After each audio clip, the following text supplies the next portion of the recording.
bàខ្ញុំបាទសូមជម្រាបសួរទៅកាន់ពុកម៉ែបងប្អូនទាំងគ្នាបាទទៅចូលមកកាន់កាឲ្យនៅតម្រុយវៀតណាមប្រចាំថ្ងៃទី2បាទខែ2ឆ្នាំ2026ពុកម៉ែបងប្អូនទាំងគ្នាបាទហើយមិនធានាតម្រុយថ្ងៃថ្មីបាទសពដងអត់មានតែតែផ្ទាំងធាត់នៅតម្រុយថ្ងៃចាស់ចេះជឿនៅពុកម៉ែបងប្អូនចេះទៅកំសាន្តដល់គ្នាបាទពេលមក4កន្លះក៏ដូចជាមក6កន្លះបាទខ្ញុំទិញតលទ្ធផលថ្ងៃចាស់ជាមុនសិនមកមុននឹងឈានដល់នៅលទ្ធផលថ្ងៃថ្មីពុកម៉ែបងប្អូនហ្នឹងក៏ដូចជាតម្រុយថ្ងៃថ្មីបាទតែយើងទៅមើលតម្រុយកាពីសមែមានអស់10អស់9បាទអស់10អត់ចូលទេអស់9ចូលនៅប៉ុសេបាទហើយឲ្យ96មក91បាទមកលេខគូ91 96បាទពុកម៉ែបងប្អូនដូចអត់មានថាលែអត់មានចេញទៅលេខគូទេបាទ91 96បឺបាទពុកម៉ែបងប្អូនចេះលេខគូបាទតោះសម្រាប់ពេលយប់វិញបាទពុកម៉ែបងប្អូនយកទីលេខបាទអត់មានអស់10អស់9បាទ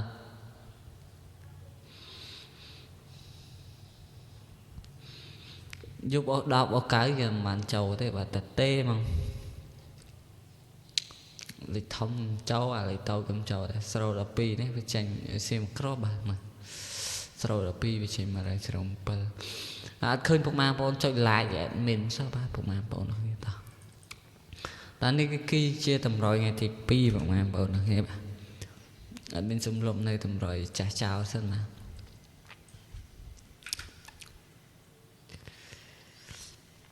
អត់មានដាក់តម្រុយថ្ងៃទី2ឲ្យពុកម៉ែបងប្អូនយកទៅលេងផ្សងសំណាងកំសាន្តដល់គ្នាតែម្ដងពុកម៉ែបងប្អូននេះបាទ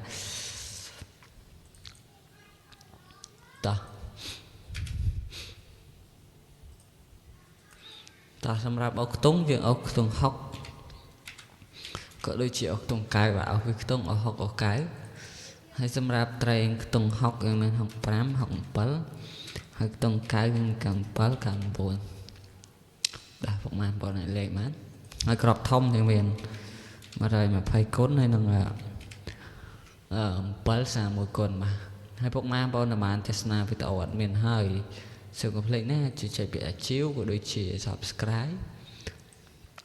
និងបើកនៅសារក្តឹងឲ្យ admin ម្នាក់មួយពុកម៉ែបងប្អូនហ្នឹងបាទដើម្បីចូលបាននៅតម្រុយ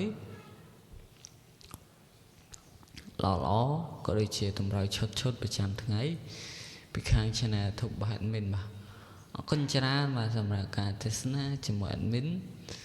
ហើយសូមឲ្យពុកម៉ែបងប្អូនទាំងនេះជួបតែសំណាងល្អទាំងអស់គ្នារកស៊ីទទួលទានមានបានកើតការវាគុំតិចជុំដូចក្តីប្រាថ្នាបាទហើយពុកម៉ែបងប្អូនប្រាថ្នាសម្បត្តិអ្វីក៏សូមឲ្យដូចបំណងទាំងអស់គ្នាណាបាទជម្រាបលាបាយបាយ